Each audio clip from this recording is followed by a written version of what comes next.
Mesdames et messieurs, j'aurais pu en fait arriver, comme il est d'usage, en fin de matinée de présentation des allocutions, avoir la courtoisie et le sens pratique pour vous entendre, Monsieur le Président du Conseil supérieur du notariat, mais à la fois par respect, par courtoisie et encore par curiosité, je tiens à être présente à la totalité de vos travaux en séance plénière et j'ai bien fait.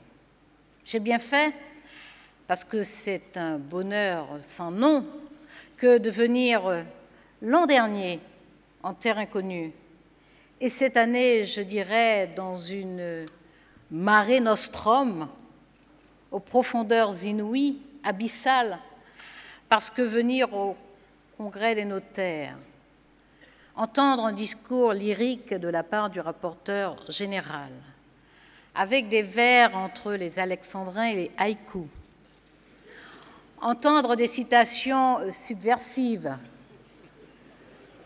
en référence à ma lointaine jeunesse,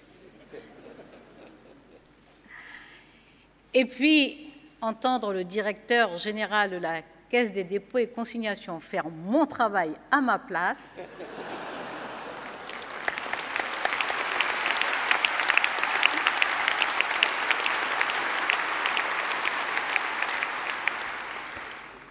cela valait que je sois obligée de prendre le train de 7h28.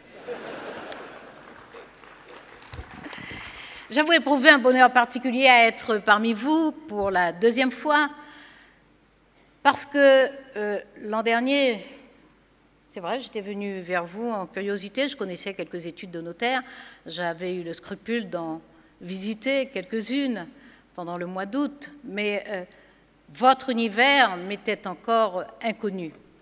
Grâce aux excellents guides que vous êtes, votre prédécesseur, qui m'avait accueilli très chaleureusement aussi l'année dernière, et vous m'aviez aussi accueilli, puisque vous étiez sur le point d'en prendre la responsabilité, j'ai découvert cet univers assez rapidement.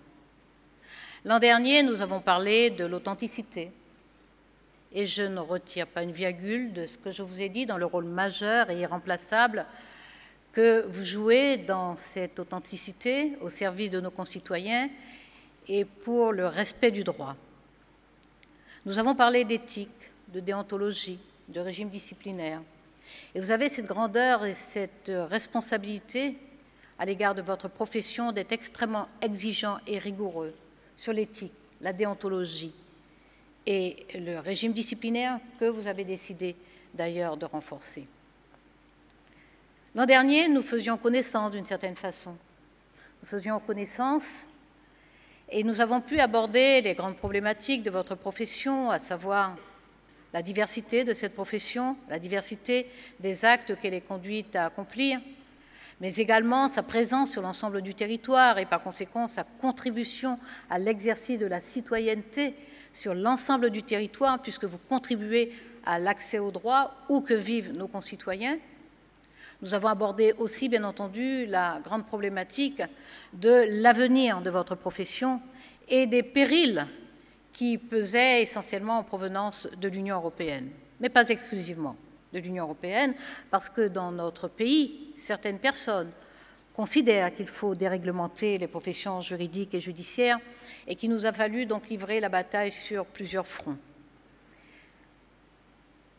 Entre septembre 2012, où je suis venue vers vous pour la première fois, et cette année, au mois de juin, je me suis interrogée, je me suis dit, connaissant votre passion pour le travail, est-ce que c'est en tant que stakhanoviste du travail que vous vous faites aussi stakhanoviste de ces grands rassemblements chaleureux et conviviaux? Avant de découvrir, vous ayant interrogé directement, comme je me permets de le faire, avant de découvrir grâce à vous que c'est l'année dernière que votre congrès avait été reporté de quelques semaines du fait du calendrier présidentiel, du calendrier électoral, et qu'ainsi, tous les 5 ans, vous êtes contraints par le calendrier électoral, beauté de la démocratie, contraint de différer votre grande rencontre, de sorte que vous m'offrez le plaisir d'être devant vous 2 fois en 9 mois. Merci pour ce cadeau. Vous avez rappelé ce que nous avons fait ensemble. Je me suis permis effectivement à plusieurs reprises de vous appeler Monsieur le Président tard le soir ou tôt le matin. Pardon, je l'ai fait parce que je n'arrivais pas à trouver du temps dans des horaires plus corrects, mais c'était surtout parce que je connaissais votre disponibilité pour la haute fonction, dans la haute fonction que vous occupez, pour votre profession, que je me suis permis de vous appeler à des horaires assez incongrus. Je l'ai fait parce que c'est en concertation, dialogue, en échange permanent que nous avançons, et c'est dans la confiance, cette confiance que j'ai eu l'occasion de vous renouveler depuis septembre dernier, dans diverses circonstances et sur divers territoires. Et je la renouvelle tout à fait solennellement ici encore. Vous avez rappelé ce que nous avons fait ensemble et je vous en sais gré.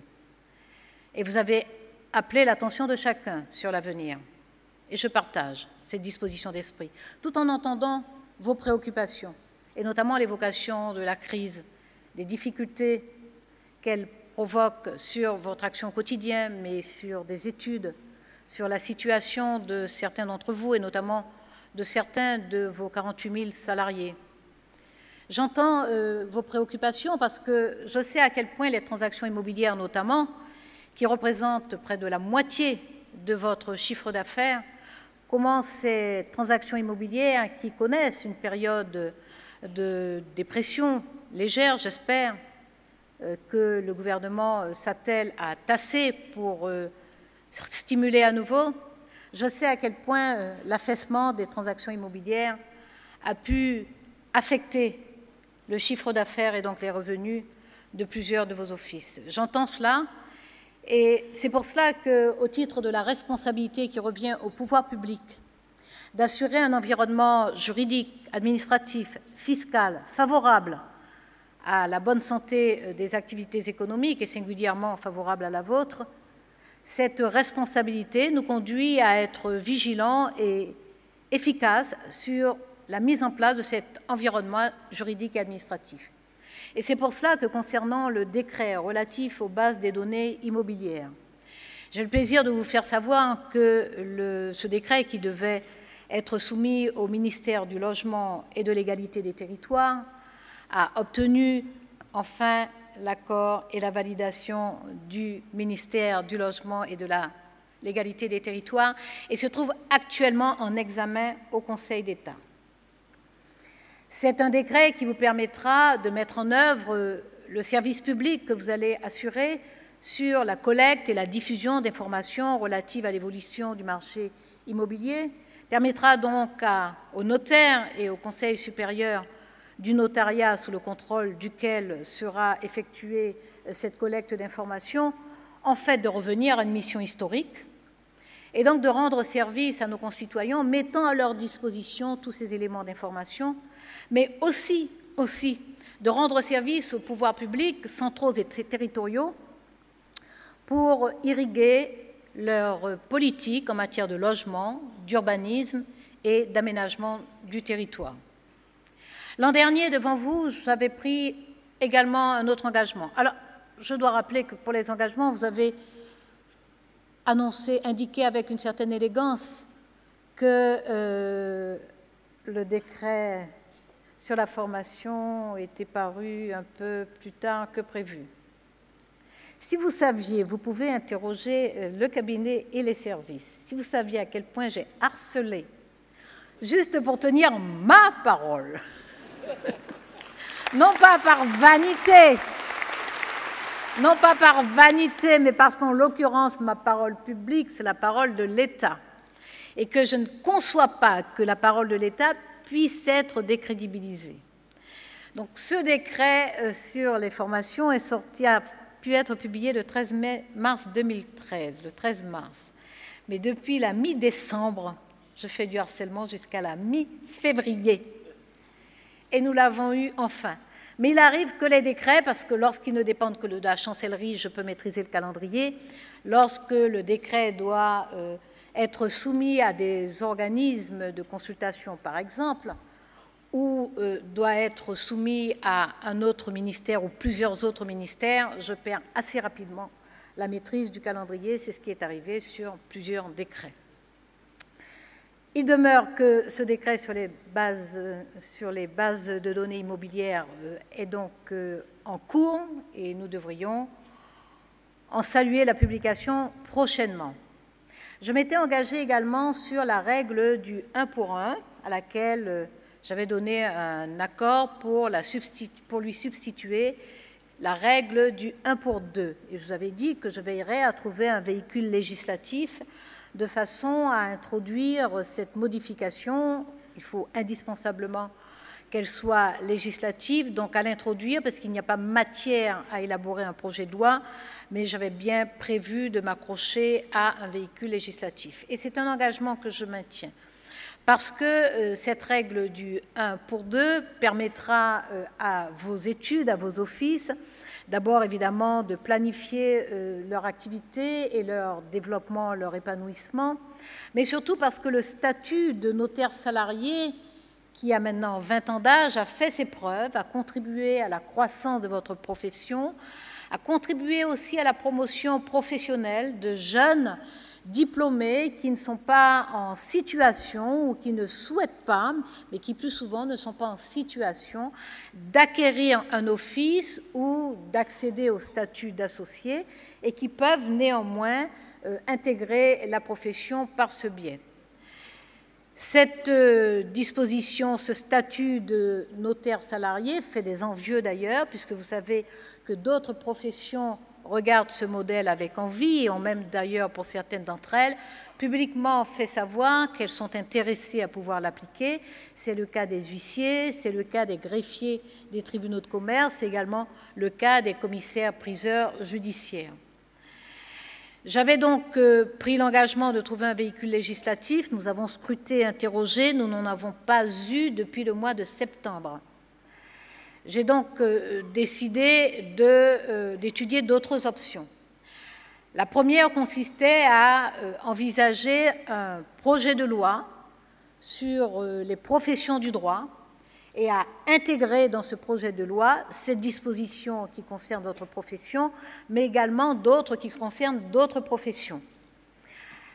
Cela avait l'avantage de la cohérence, cela avait l'inconvénient d'un calendrier qui risquait de se diluer, de se dilater même, dans la mesure où quelques autres dispositions concernant d'autres professions ne sont pas en totale maturité, et que je me serais trouvée dans l'obligation de vous faire patienter encore indûment avant d'introduire cette disposition qui ne fait plus débat.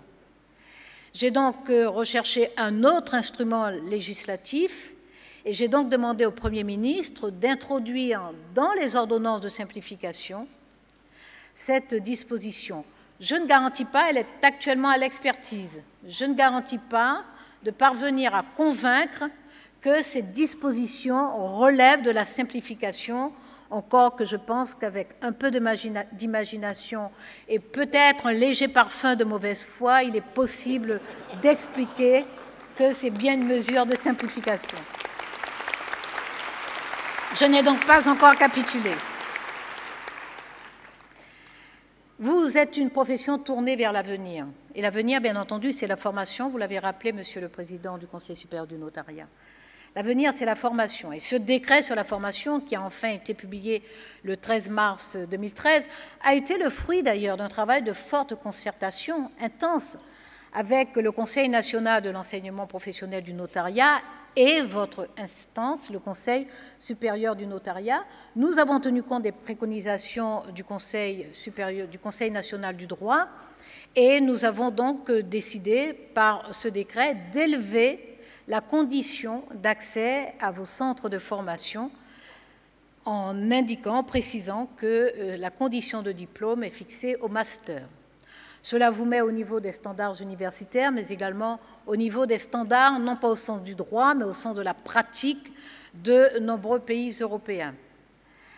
Cette formation est nécessaire, elle est indispensable, elle est pensée par vous, elle a été donc modernisée, réformée par ce décret. Vous avez choisi en plus de remplacer l'examen d'accès par une sélection des candidats de façon à diversifier les profils et à vous assurer d'une diversification des profils juridiques qui accèdent à votre profession. Je vous dirai très sincèrement que je vous propose, et nous allons y travailler ces prochaines semaines, de mettre en place un instrument d'évaluation de ce nouveau dispositif, de façon à ce qu'on prenne la mesure du progrès qu'il va représenter, mais qu'éventuellement nous puissions corriger aussi les éventuels inconvénients qui pourraient être induits par ce dispositif nouveau, aucun dispositif n'étant parfait en lui-même.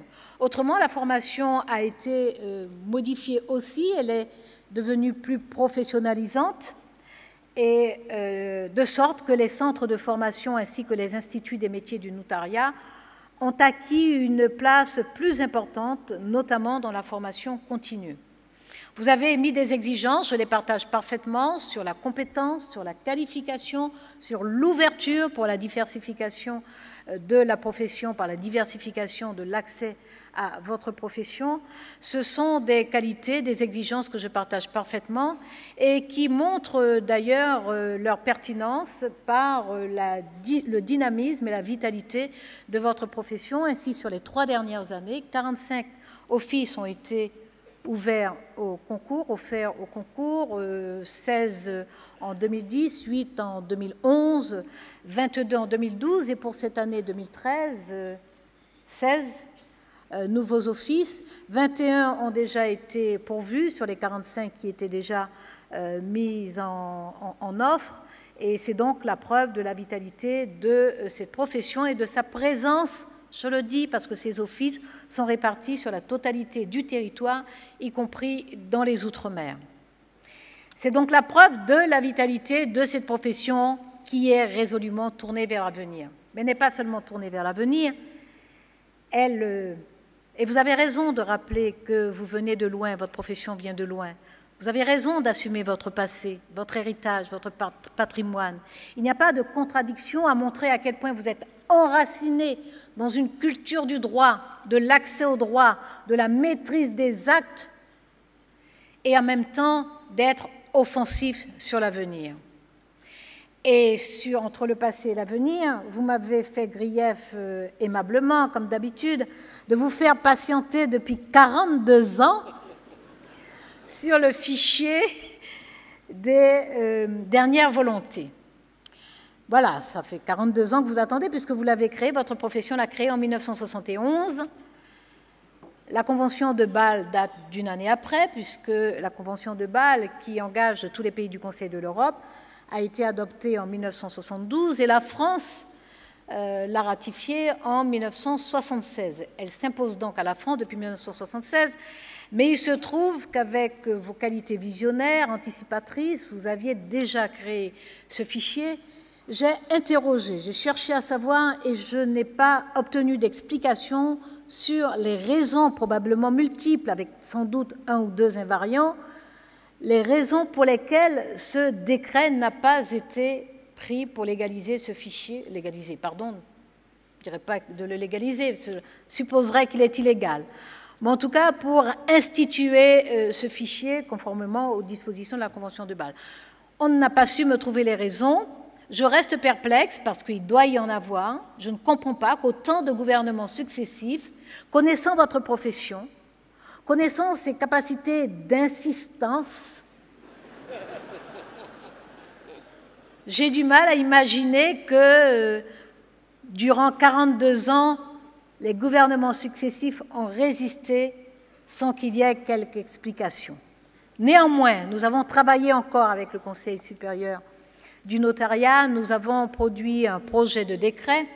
Ce projet de décret doit être soumis à la Commission nationale informatique et liberté, puisqu'il s'agit d'un fichier que vous collectez des éléments qui constituent des données personnelles.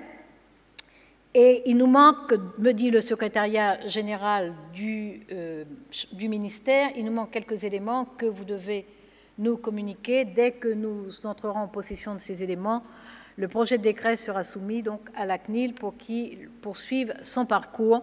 Nous devrions arriver aussi, dans le courant de cette année, à publier ce décret sur les dernières volontés. Je précise d'ailleurs que ce décret prévoit que dans ce fichier sur les dernières volontés soit inclus à la fois les actes, l'enregistrement d'actes authentiques, l'enregistrement de testaments holographes, ainsi que les donations futures entre époux. Ce sera donc un fichier enrichi par rapport à celui que vous avez mis en place, qui s'appelle le fichier des dispositions des dernières volontés. Vous avez, parce que votre profession est extrêmement dynamique, vous avez émis non pas seulement un souhait, mais vous avez en plus pris des initiatives en matière de divorce, sur les procédures de divorce. Sur les procédures de divorce, vous avez mis en place un groupe de travail qui va rassembler les avocats, les magistrats, les notaires, de façon à faciliter notamment la liquidation des régimes matrimoniaux. C'est une excellente initiative que je salue. Vous savez que nous avons une expérimentation sur les procédures en matière de divorce dans les juridictions d'Arras et de Bordeaux. Nous allons procéder à la fin de l'année à l'évaluation de ces expérimentations. Cette évaluation va enrichir les travaux que vous avez engagés donc, sur les procédures de divorce en associant ces trois principales professions, et nous allons probablement nous trouver en situation de prendre des décisions qui vont faciliter les procédures en matière de divorce et donc faciliter ces contentieux, la résolution de ces contentieux pour nos concitoyens. La directrice des affaires civiles et du Sceau, qui est dans la salle, met à disposition les services de la chancellerie. Vous avez salué sa présence. Au moment où vous expliquez que l'an dernier, j'avais salué le bureau d'un tonitruant, mesdames et messieurs, vous avez salué la présence de la directrice de la DACS. Permettez-moi de vous rappeler que c'est moi qui l'ai nommée, pas vous.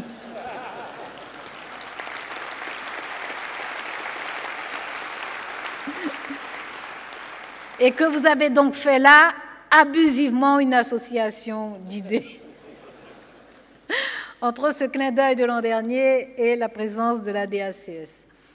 Sur les adoptions, vous avez souhaité, Monsieur le Président, vous avez souhaité que les notaires puissent prononcer certaines adoptions.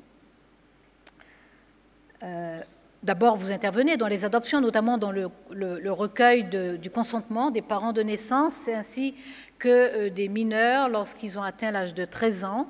C'est vous qui recueillez leur consentement.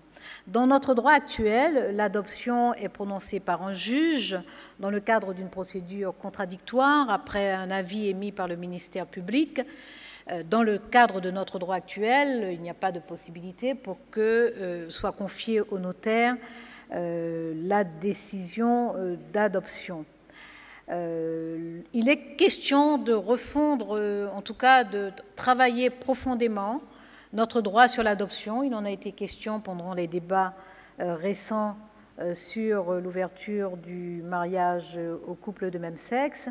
Et le gouvernement s'est engagé à retravailler les procédures d'adoption. C'est un chantier qui relève principalement du ministère de la Famille, mais je ne vais pas me contenter de vous dire que c'est la ministre de la Famille qui y travaillera, parce qu'au nom de la chancellerie, je vous dirais très sincèrement que je travaillerai avec vous d'ailleurs pour examiner cet aspect-là, mais je suis extrêmement prudente en matière d'adoption sur l'intérêt de l'enfant. Et par conséquent, si nous envisageons l'éviction du juge, il faut que nous travaillions ensemble pour nous assurer que toutes les conditions sont prises pour assurer l'intérêt de l'enfant. Évidemment, ça n'est pas une défiance vis-à-vis de votre profession, mais c'est le souci de ne pas créer les conditions par omission, de ne pas mettre en place très clairement et très explicitement les dispositions qui conviennent pour nous assurer que des adoptions, si elles sont décidées dans une étude de notaire, le soit avec les mêmes garanties pour les enfants. Je suis absolument sûre que vous y veillerez. J'ai eu l'occasion et le plaisir de vous dire l'an dernier que je sais à quel point vous veillez notamment à protéger dans les actes contractuels, par exemple, à toujours protéger la partie la plus faible. Donc je sais à quel point vous êtes soucieux et sensible à protéger le plus vulnérable dans la société, mais il faut évidemment que les dispositifs juridiques soient mis en place. Donc c'est un travail que nous allons poursuivre ensemble. Vous avez également, sur le logement, manifesté votre intérêt et vous avez été extrêmement actif puisque vous-même, vous avez travaillé avec la ministre du Logement.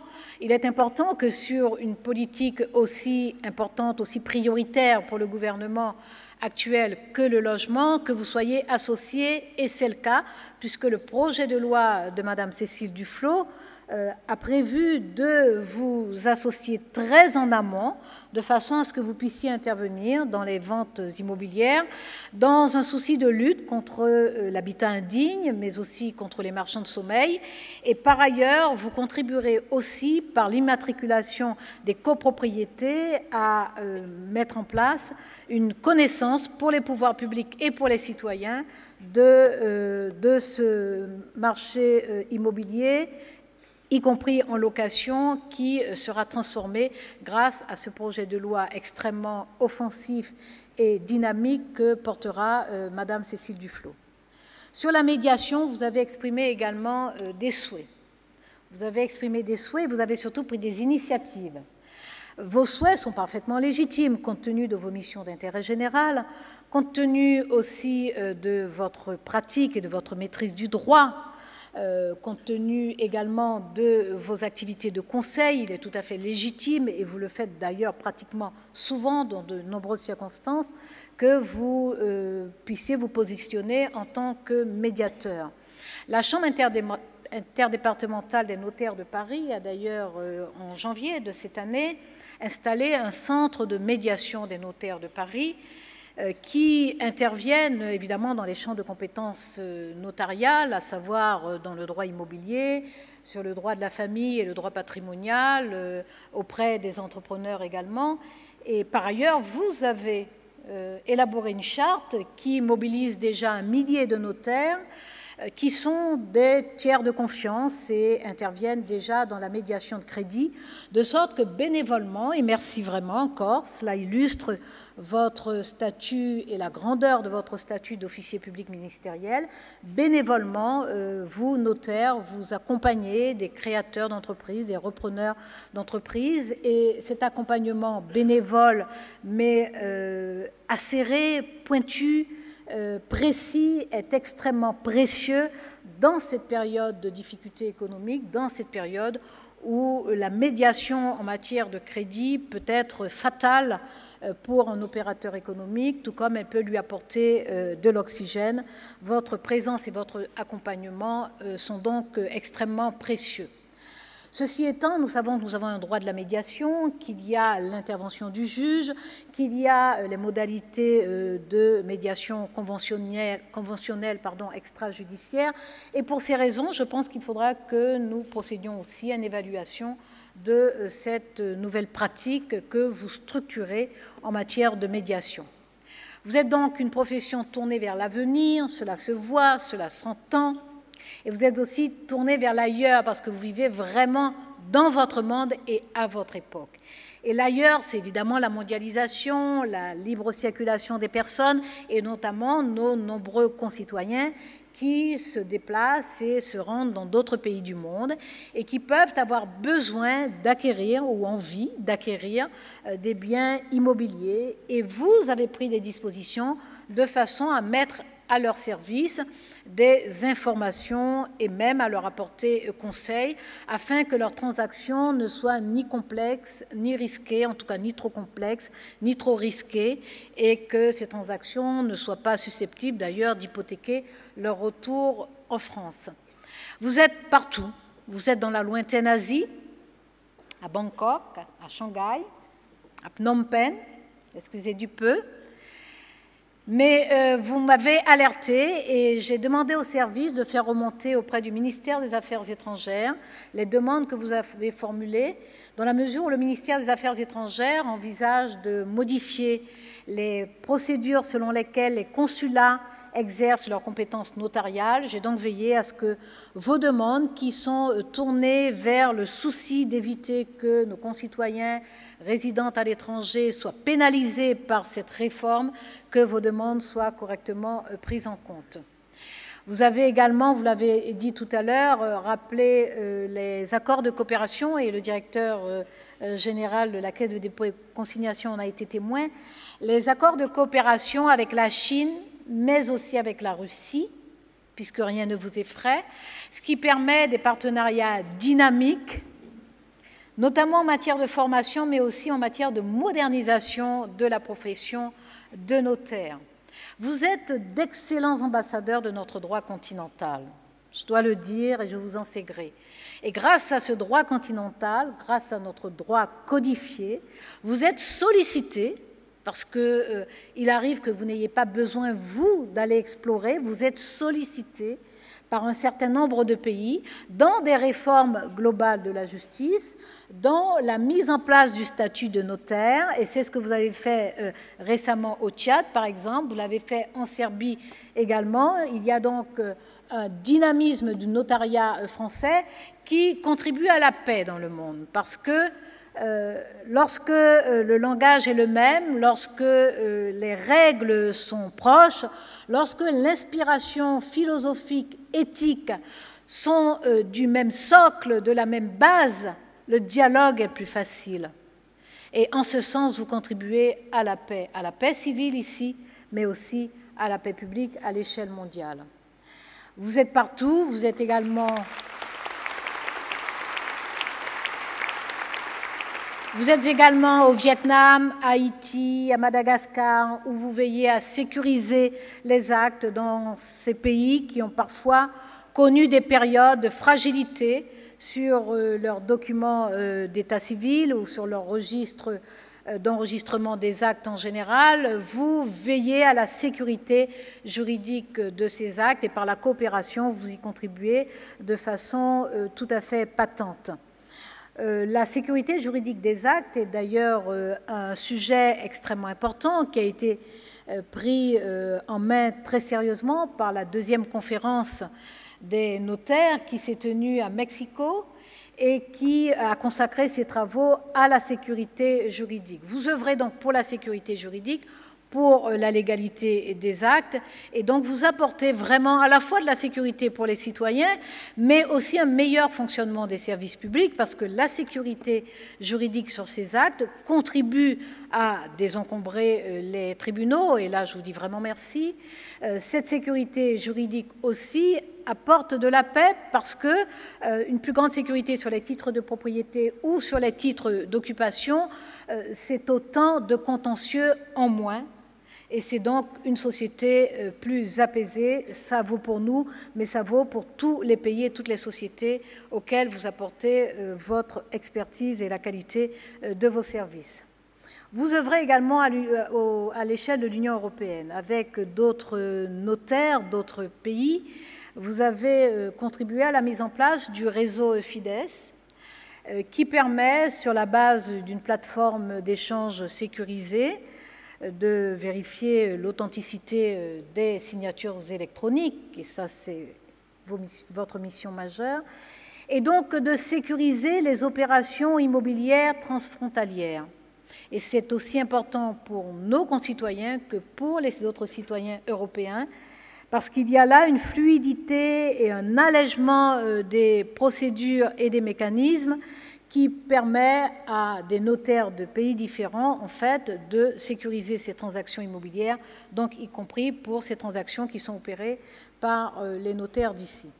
Vous m'avez interpellé sur l'aide juridictionnelle.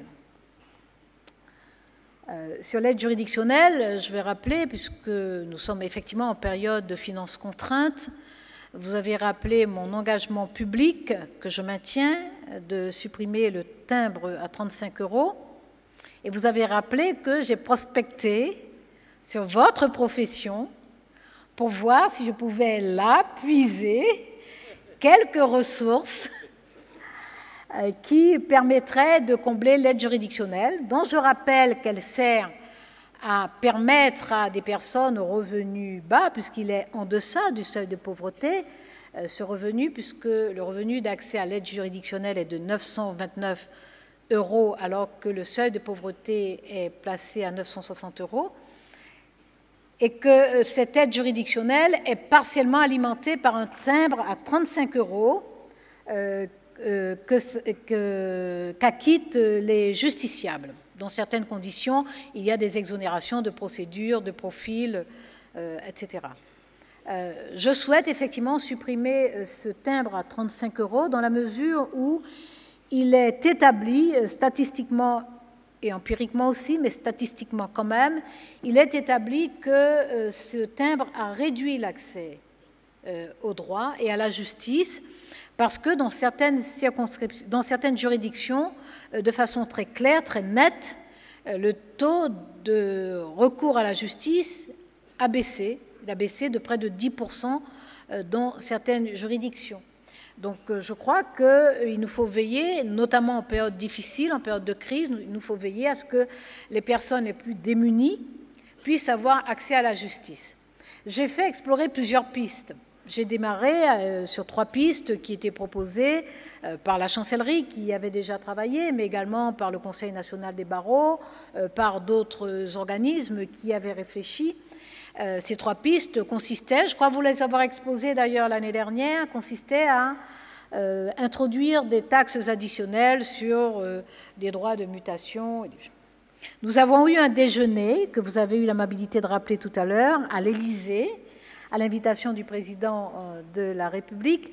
Et à l'occasion de ce déjeuner, vous m'avez dit, avec des mots d'une grande grâce, je dois dire, que vous étiez extrêmement surpris que l'on envisage d'introduire une taxe qui aurait été indolore à la hauteur où nous l'avions calculée. Si elle était indolore, 0,2%, qui sent 0,2%? Mais vous m'avez fait observer qu'il était surprenant qu'une profession qui produit si peu de contentieux, et même qui évite du contentieux, ce que je confirme, soit pénalisée en contribuant à financer l'aide juridictionnelle. J'ai fait mine de ne pas vous entendre, mais je vous ai entendu.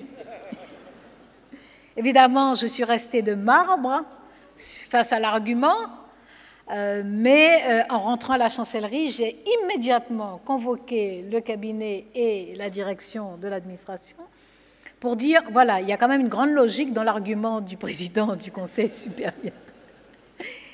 Et donc, nous n'allons pas abandonner immédiatement cette piste, puisque je suis une personne raisonnable.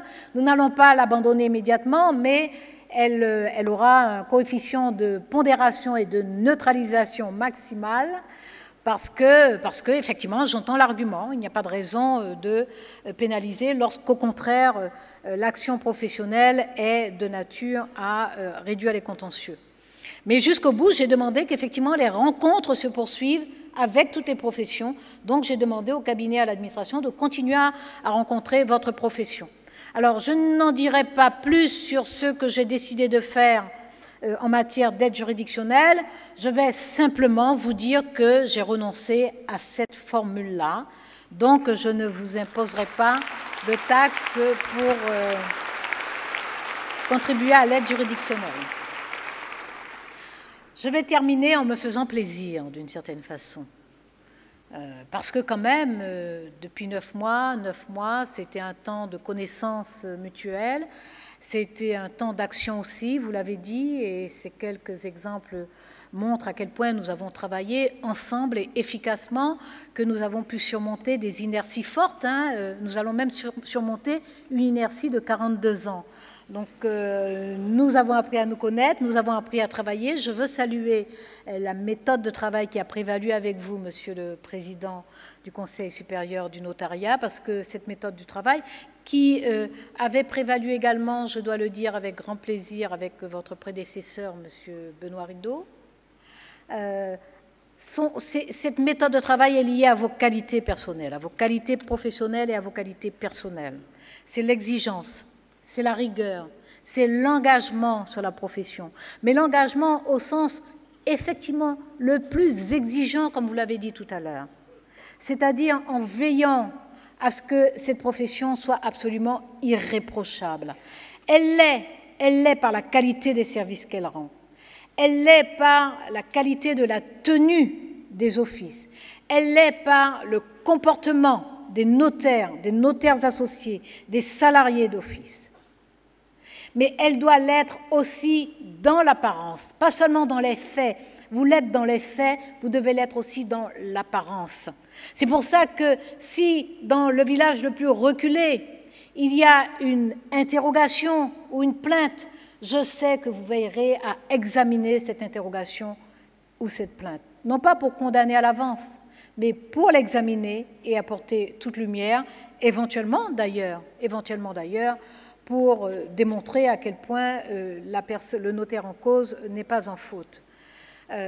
Ce travail, nous pourrons continuer à le faire grâce à ses qualités personnelles, parce que vous ne les perdrez pas en chemin. Donc je sais qu'il y a là la garantie d'efficacité. Je vous disais que j'allais conclure en me faisant plaisir. Me faire plaisir, c'est quand même effectivement cette directive sur la reconnaissance des qualifications professionnelles.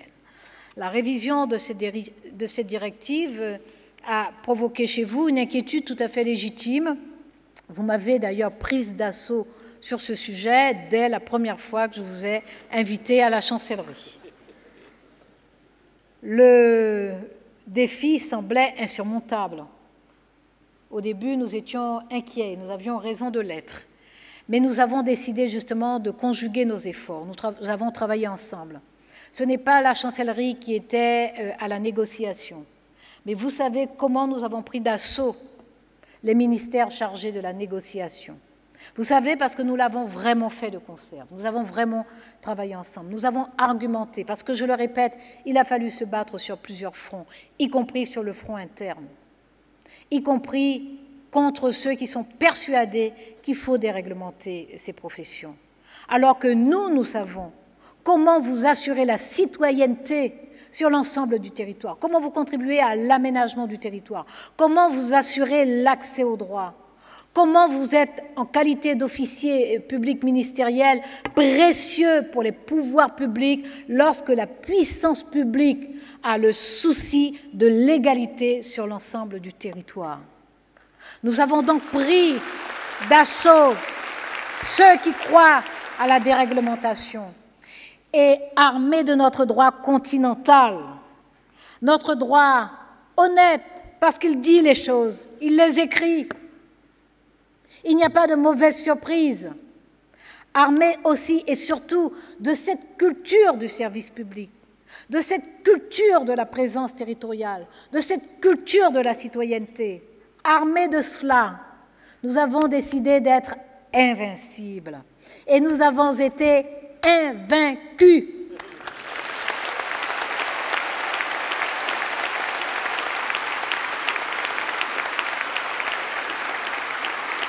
Parce que, effectivement, il y a quelques jours, c'était exactement le 29 mai, s'est tenu le trilogue qui a conduit le Parlement européen à voter l'exclusion explicite et totale de la profession de notaire de la directive de reconnaissance des qualifications professionnelles.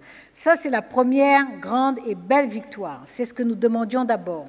Mais nous demandions en plus, parce que nous sommes des personnes prudentes, nous demandions en plus qu'il n'y ait pas de clause de rendez-vous spécifique. La présidence irlandaise voulait une clause de rendez-vous. L'Allemagne était favorable à notre position sur la protection de la profession de notaire, mais elle n'était pas persuadée que la meilleure solution consistait à l'exclure de la directive. Nous faisons souvent tandem avec l'Allemagne. En la circonstance, l'Allemagne était sur une position plus nuancée que la nôtre.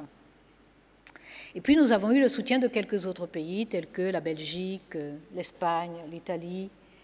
Nous avons eu donc la Hongrie, la Roumanie, nous avons eu ces soutiens. Nous avons donc demandé l'exclusion explicite et totale de la profession de notaire de ces directives et pas de clause de rendez-vous spécifique. Et nous avons obtenu aussi l'absence d'une clause de rendez-vous spécifique. C'est important parce que la révision de la directive n'est pas terminée et même lorsqu'elle sera terminée, une clause de rendez-vous spécifique aurait réintroduit la discussion, remis le sujet sur la table. Nous restons prudents parce que le Parlement votera définitivement en septembre.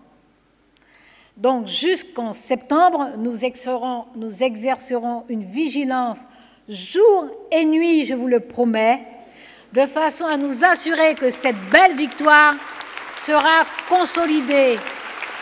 Et nous avons ainsi fait la démonstration de cette belle mais simple pensée de Sénèque. Ce n'est pas parce que les choses sont difficiles que nous ne les faisons pas, c'est bien parce que nous ne les faisons pas qu'elles deviennent difficiles. Merci.